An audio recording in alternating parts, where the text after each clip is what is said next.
Okay, let's get into it. Number 12. Uranus lies on its side. Every other planet in the solar system spins more or less upright, like a top on a table. Uranus doesn't. Uranus is tipped over 98 degrees, which means it isn't spinning so much as rolling, lying on its side and turning as it orbits the sun. For part of its long year, one pole points almost straight at the sun and bakes in continuous daylight for decades, while the other pole sits in darkness. It's the strangest posture of any world we know, and here's the uncomfortable part. We still can't say for certain how it got that way. The leading idea is a collision. Early in the solar system's history, something enormous is supposed to have slammed into the young planet at an angle and knocked it flat. And when you run the simulations, they mostly work. An oblique hit from a body around 2 to 3 times. The mass of the Earth can tip Uranus over, and, as a bonus, throw off enough debris to form the tidy little family of moons that orbit it today. So far, so neat. But here's the thing. A body 2 or 3 times the mass of Earth is not a pebble. That's a planet hitting a planet. An impact that violent should have churned the target down to its core. And yet, when we look at what we can infer about Uranus's deep interior, it looks oddly calm, undisturbed. Not like something that just survived one of the biggest collisions in the history of the solar system. So other scientists have gone looking for a gentler answer. Maybe Uranus wasn't knocked over in an instant. Maybe it was tilted slowly, over millions of years, by the gravity of something else. A large moon that has since drifted away. Or the tug of another massive body that was later flung out of the solar system entirely, leaving no fingerprints behind. In those models, the planet leans over gradually, like a spinning top slowly losing its balance. The trouble is, whatever happened, it happened around 4 billion years ago. The scene of the crime has long since gone cold. There's no crater to measure, no wreckage to date, nothing left but a planet lying on its back and refusing to explain itself. We can send probes. We can build models. We can watch it turn. But the simple question of why one of our neighbors is lying down remains open. And for something we can see through a backyard telescope, that should bother us a little more than it does. Number 11. Venus spins backwards. If you could stand on the surface of Venus and wait, you would see the sun rise in the west and set in the east. Backwards. Venus is the one large planet that spins the wrong way, turning against the direction it orbits, and almost nobody talks about how genuinely bizarre that is. It gets stranger. Venus spins so slowly that a single day there lasts about 243 Earth days. Its year, the time it takes to loop around the sun, is only about 225 Earth days. Sit with that for a second. On Venus, the day is longer than the year. You would have a birthday before you finished a single sunrise to sunrise. So what happened? Why is our nearest planetary neighbor turning backward in slow motion? And the honest answer is, we're still arguing about it. One idea is the familiar one. A giant impact, early on, hit Venus hard enough to reverse or flip its spin. It's the same kind of story we tell about Uranus. But Venus has a problem that makes this hard to check. Its surface is young. The whole planet has been repaved by volcanic activity, drowned in lava that erased the ancient scars. Any crater from a spin-reversing collision is long gone, buried under fresh rock. So the evidence, if it ever existed, has been paved over. The other idea is stranger and, in a way, more unsettling. Maybe nothing hit Venus at all. Maybe the atmosphere did it. Venus is wrapped in a suffocating, incredibly dense blanket of air, and that air doesn't just sit there. Pulled by the sun's gravity, it sloshes around the planet as enormous atmospheric tides. Over billions of years, the friction and the pull of those tides working against the solid body of the planet, could have dragged its spin down, stalled it, and slowly reversed it. Here's the thing that gets me about that. If it's true, it means a planet's own weather rewrote the length of its day. The sky slowed down the ground, and the two explanations, a sudden cataclysmic punch or a slow atmospheric strangling, could not be more different, and we still can't cleanly choose between them. Venus is the planet most like Earth in size and mass. It's the closest thing we have to a sister world, and it's spinning backward in slow motion for reasons we can't confirm. The neighbor we thought we understood is keeping a secret. Number 10. Mars is two different worlds. We think of Mars as a single red planet. It isn't. Not really. Mars is two. Split the planet roughly at its equator, and you get two hemispheres so different they look like they belong to separate worlds. The southern half is high, ancient, rugged, and hammered with craters, a battered old highland that has taken every hit the solar system could throw at it. The northern half is smooth, low, and young by comparison, with a crust that's noticeably thinner. The drop between them is one of the largest single features on any planet in the solar system. And we don't fully know how it got there. This is called the Martian crustal dichotomy, and it's been staring at us for decades.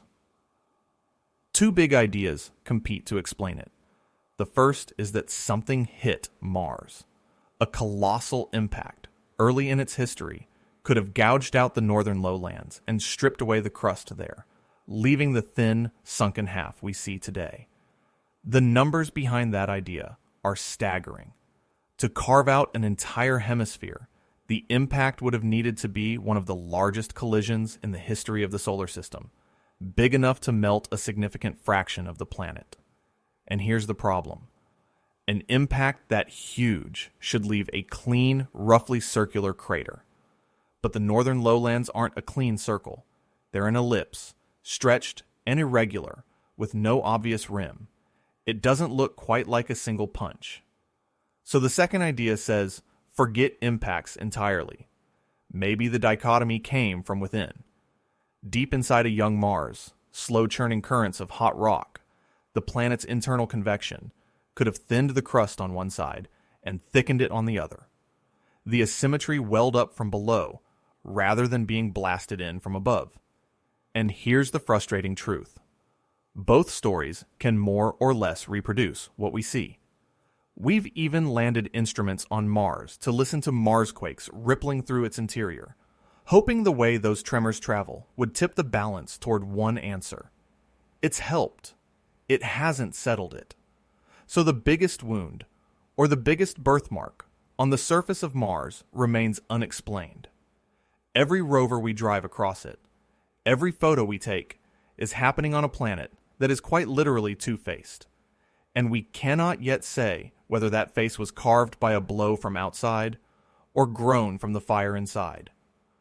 A whole hemisphere of difference, and no confident answer. Number 9.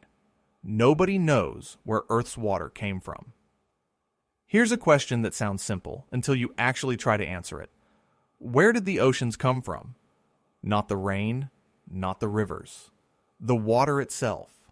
All of it. Why is Earth wet? Because by rights, it shouldn't be. Earth formed close to the sun, in the hot inner part of the young solar system, in a zone so warm that water ice couldn't survive there. The building blocks that came together to make our planet should have been baked dry. There's even a line in the solar system, out past Mars, called the snow line, and only beyond it was it cold enough for ice to hold together. Earth formed well inside that line, on the wrong side of it, in the desert. And yet here we are on a world where most of the surface is ocean, talking about it. So the water had to come from somewhere. The question is where, and after all this time, we still don't have a confident answer. The classic story is delivery from the outer solar system. After Earth formed, comets and water-rich asteroids from beyond the snowline came crashing in, seeding the young planet with ice that melted into seas. It's a lovely image. frozen visitors from the deep cold, bringing the water that would one day become every ocean, every raindrop, every living thing. But here's the thing. When we actually measure the water, the story gets complicated. Water carries a kind of chemical fingerprint, the ratio of ordinary hydrogen to its heavier cousin, deuterium. And when we check that fingerprint on comets, a lot of them don't match Earth's oceans. Some are way off. Certain asteroids, it turns out, match us better than the famous comets do. So the romantic picture of comets filling our seas might be, at best, only part of the truth. And it gets murkier. We've found objects called main belt comets, sitting inside the snowline, where they shouldn't be able to keep their ice, and yet somehow holding on to it anyway. The neat categories are breaking down. Some scientists now think Earth may have held a portion of its water from the very beginning, locked into the dust grains that built it, closer to the surface than we assumed. So the real answer is probably a messy mixture, from several sources that we can't yet weigh. The water you drank today has been here for billions of years, and we still can't tell you where it started. Number 8. The cliff at the edge of the solar system. Out past Neptune, the solar system doesn't just stop. It thins into a vast ring of frozen worlds called the Kuiper Belt, a shadowy archive of icy bodies left over from the beginning, drifting in the cold and the dark. Pluto lives out there, so do thousands of other frozen objects, and you'd expect a region like that to fade out gradually, the way a city thins into suburbs and then into empty countryside. It doesn't. It ends in a cliff. At around 50 astronomical units from the Sun, which is 50 times the distance between the Earth and the Sun, the number of objects falls off a ledge. Not a gentle slope. A sharp, startling drop. One moment you're in a populated belt of icy worlds, and then, almost suddenly, there's very little at all. Astronomers call it the Kuiper Cliff, and its cause is a genuine open mystery. The first thing scientists checked was whether the cliff is real or just a trick of our telescopes. Maybe the objects out there are simply too faint and far to see, so it only looks empty. But the careful surveys came back with an uncomfortable answer. The drop is real. The large objects really do run out at that edge. Something is enforcing a boundary out there. And here's the thing that makes it eerie. Some of the early models predicted the opposite.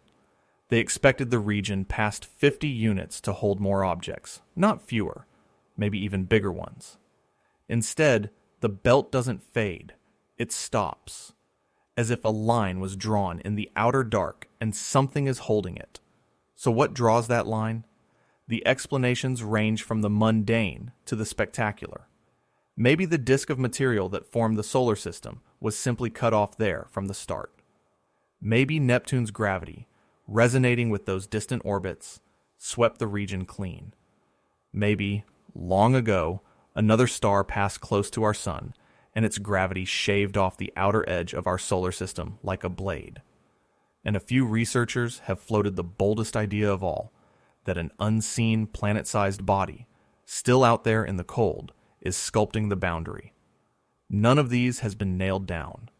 The sharpness of the cutoff is hard to reproduce in detail, no matter which story you pick. So the edge of our own solar system, the place where our cosmic neighborhood ends, has a wall we can't explain. And we've never gotten a good look at what, if anything, is standing on the far side of it. Number 7. The sun's atmosphere is impossibly hot. The sun should get cooler as you move away from it. That's just how heat works. Stand near a fire and step back, and you feel the warmth fade. So the surface of the sun should be the hot part, and the thin atmosphere above it, farther from all that energy, should be cooler. That's the sensible expectation. And the sun breaks it completely. The visible surface of the sun sits at around 6,000 degrees. Blisteringly hot, obviously. But the corona, the wispy outer atmosphere that stretches millions of kilometers above that surface, is not 6,000 degrees. It's 1 to 3 million. The part that's farther away is hundreds of times hotter than the part beneath it.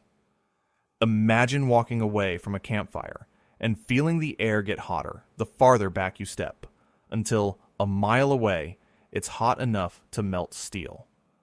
That's the situation on the sun, and it has puzzled scientists since the middle of the 1800s. We have been staring at this problem for over 150 years. Now, to be fair, this doesn't actually break the laws of physics. The corona isn't being warmed by heat radiating up from the surface, so the campfire logic doesn't strictly apply. The real culprit is the sun's magnetic field, a tangled, violent, constantly snapping web of magnetic energy. The energy is coming from the magnetism, not from simple conducted heat. That part we're fairly sure about. But here's the thing. Knowing the magnetic field is responsible is not the same as knowing how it does it. And there the argument is still live.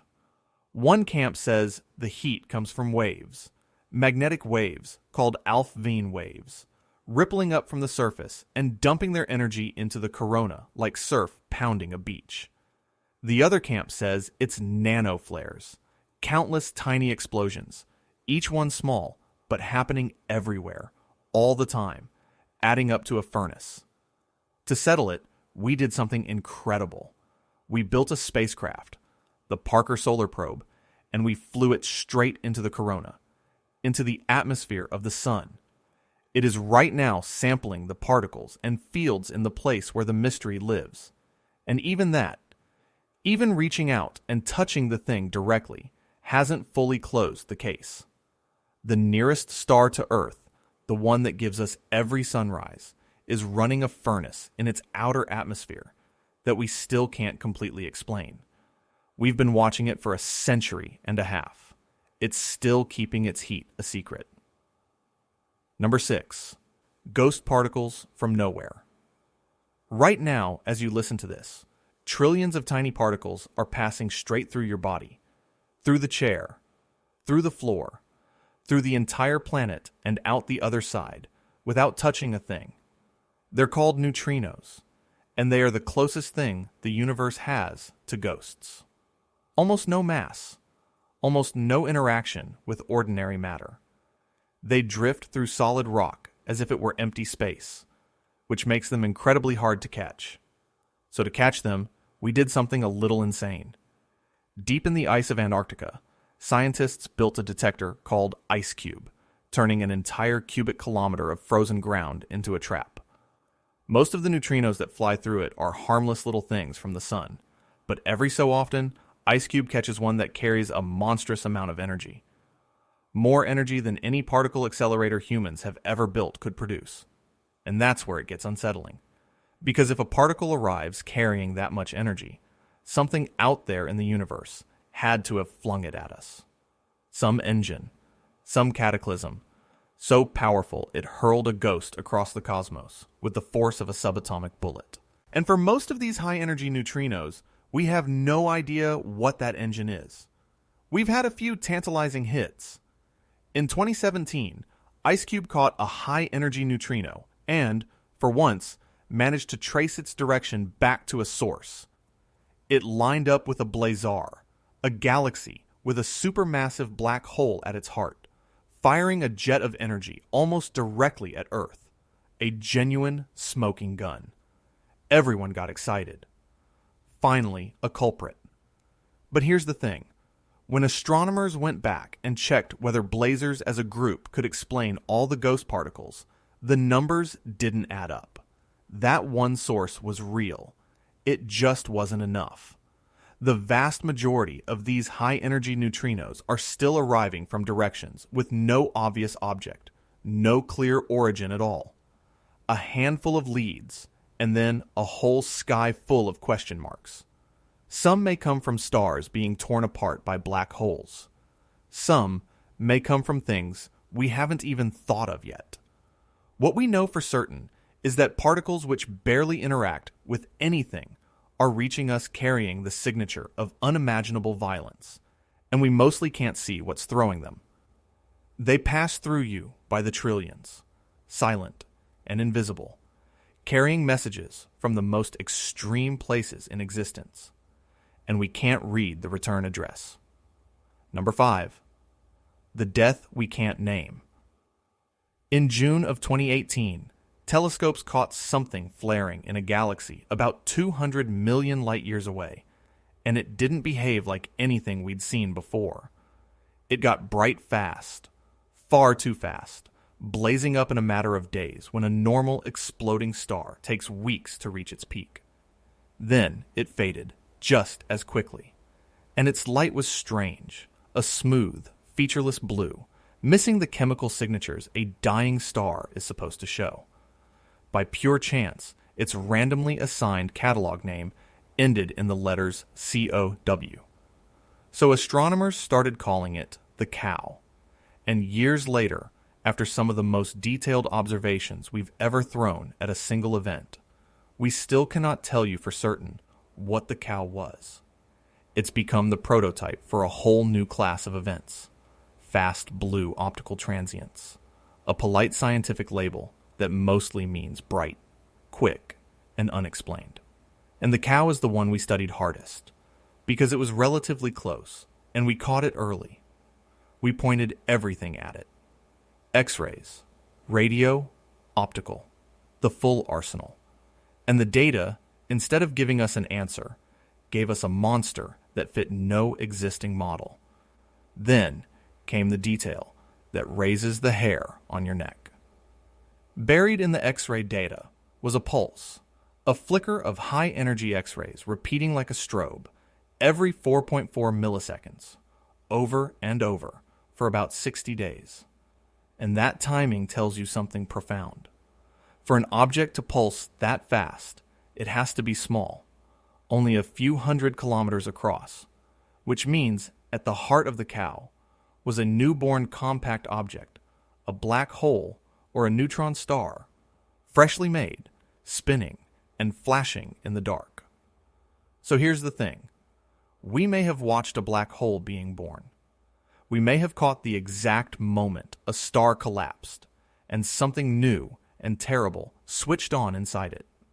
That is the most exciting possibility in the whole story, and we still can't confirm it, because the other explanations won't fully die. Maybe it wasn't a collapsing star at all. Maybe it was a star being shredded by a medium-sized black hole. Maybe it was a strange merger, or a stellar corpse doing something we don't have a name for. Every model explains part of the Cow and stumbles on the rest. We saw it happen.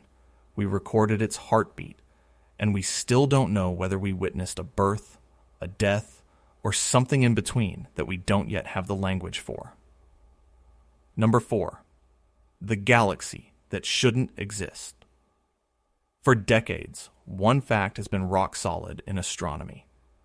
Galaxies need dark matter. That invisible, unidentified stuff that makes up most of the mass in the universe is what holds galaxies together. Without it, they'd fly apart, spinning too fast for their visible stars to stay bound. Everywhere we look, every galaxy we measure, there's far more mass than the stars can account for. Dark matter is the glue. It's the rule. And then, in 2018, a team found a galaxy that seems to break it. It's called NGC 1052 DF2, and it's a strange thing to begin with. A faint, ghostly, ultra-diffuse galaxy, so see-through you can spot distant galaxies right through it. When the team measured how fast its star clusters were moving, they found something that stopped them cold. The clusters were drifting slowly. Too slowly. So slowly that the galaxy appeared to contain almost no dark matter at all. Just stars, and barely anything else holding them. Now sit with how backwards that is. In the rest of the cosmos, our problem with dark matter is that we can't find it, can't identify it, can't catch it in a lab. Here the problem is the opposite. The disturbing part is a galaxy that appears to be missing the stuff that's supposed to be everywhere. It's a hole where the mystery should be, and it cuts deep, because in a strange way, this galaxy is evidence that dark matter is real. If dark matter were just a mistake in our understanding of gravity, then every galaxy should misbehave the same way. But here's one that plays by the visible rules. One that seems to have been born with little or no dark matter, which suggests the stuff is a real, separate ingredient that a galaxy can somehow end up without. A ghost defined by its absence. Except, here's the thing. Not everyone buys it. The whole result hinges on how far away the galaxy is, and that distance is fiercely disputed. Move the galaxy a little closer than the original team claimed, and the math changes, and suddenly it has a perfectly normal amount of dark matter after all. Other scientists argue the dark matter is there, just spread out thin and hard to detect. The measurement sits right on a knife's edge. So we have a single faint smudge of a galaxy that either rewrites our understanding of cosmic structure or is a distance error, and we still can't agree which. One object, quietly threatening the whole model. Number 3. The Big Bang's wrong number. Our theory of how the universe began is, honestly, one of the great triumphs of science. In the first few minutes after the Big Bang, the whole cosmos was a furnace hot enough to forge the lightest elements out of raw particles. And the theory that describes those minutes makes specific predictions about how much of each ingredient should have been made. How much hydrogen, how much helium, down to precise numbers. And when we go out and measure the real universe, the predictions are stunning. The amount of hydrogen, spot on. The 2 types of helium, right where they should be. We are, in effect, reading the recipe of creation, and the recipe matches the cake. Almost perfectly. Almost. Because there's one ingredient that's wrong. Lithium. The theory says the early universe should have produced a certain amount of lithium-7, a light, simple element. But when we look at the oldest stars we can find, the ancient ones that still carry the chemistry of the early cosmos, they hold only about a third of the lithium the theory demands. The prediction is roughly 3 times too high. The universe made far less lithium than our equations say it should have. And here's the thing that makes this so maddening. You can't just shrug and throw out the theory, because the same theory, the same equations, nailed hydrogen and helium to within a few percent. It works. It works beautifully for every other light element. It just fails on this one. It's like a formula that predicts the weather perfectly across an entire country, except for one small town, every single day, where it's always wrong by the same amount. That's not random error. That's a clue you can't explain. So what's going on? Nobody's sure. Maybe the lithium was there at the start and got destroyed later, cooked away inside the stars themselves, so that what we measure on their surfaces isn't the true original amount. That's the gentlest explanation, and it might be right, but it hasn't been confirmed. Maybe we've got some nuclear reaction rates slightly wrong. People have checked, and checked again, and the gap won't close. Or maybe, and this is the possibility that keeps the problem alive, it's a sign of new physics. Something happening in those first minutes that isn't in our current rulebook. An unknown particle. A process we haven't discovered. The birth certificate of the universe has one number scratched out and rewritten wrong, and we still can't read what it originally said. Number 2. Half the ordinary universe was missing. Let's set dark matter completely aside for this one. Forget the mysterious invisible stuff. Let's talk only about ordinary matter. The normal atoms. The stuff you're made of. The stuff stars and planets and gas clouds are made of. The kind of matter we actually understand. Here's the disturbing part. For more than 20 years, we couldn't find half of it. The math is clear about how much ordinary matter the universe should contain. Add up all the atoms the Big Bang produced, and you get a specific total. But when astronomers went out and counted, tallying up every star, every galaxy, every glowing cloud of gas they could detect, the sum came to only about half of what should be there. Not half of everything. Half of the normal matter. Fully half of the ordinary universe was simply unaccounted for. Missing. Think about what that means. We're not talking about the exotic dark stuff we already admit we don't understand. We're talking about regular atoms, the most familiar thing in existence, and half of them had vanished from our books. It's like counting the people in a city and discovering half the population has no address. For years, the best guess was that the missing matter was hiding in the spaces between galaxies, spread out as an incredibly thin, incredibly hot gas, a faint web of plasma stretched across the voids, so diffuse and so dim that our instruments simply couldn't see it. A reasonable theory. But for a long time, we couldn't prove it. The matter was, in effect, invisible. Then, recently, something clever cracked it open. Fast radio bursts. These are brief, brilliant flashes of radio energy that blast across the universe from distant galaxies. And as each flash travels toward us, it passes through everything in between. And that thin, hidden gas leaves a mark on the signal, smearing it out in a measurable way.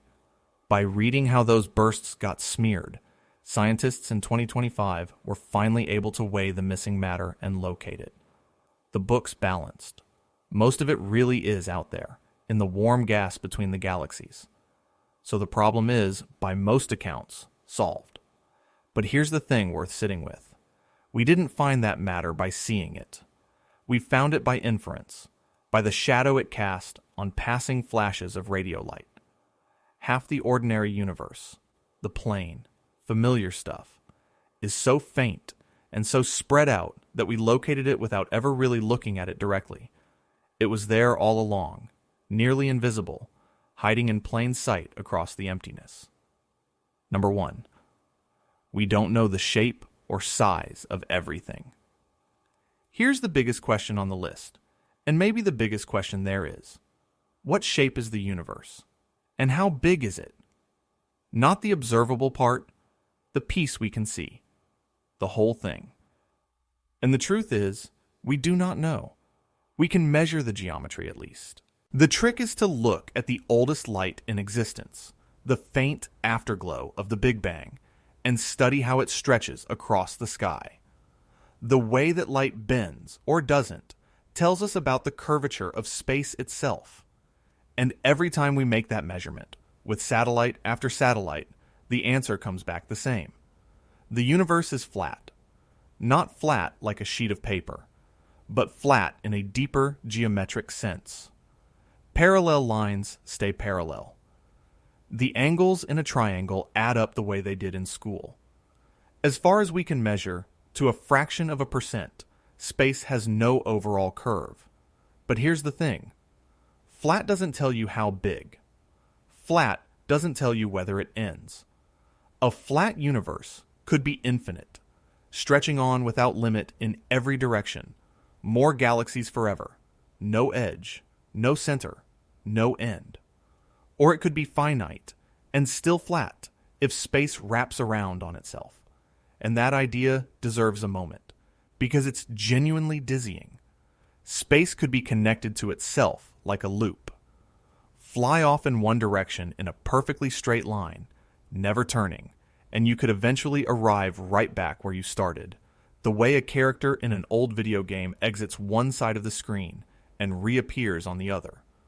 A finite universe with no walls and no edges, just a shape that folds back into itself. And nothing we've measured can rule that out. It gets more unsettling. That flatness itself is under quiet dispute. Most of the data says flat, consistent with infinite. But at least one serious analysis of the oldest light argued the universe might actually be curved, closed, and finite, like the surface of an unimaginably large sphere.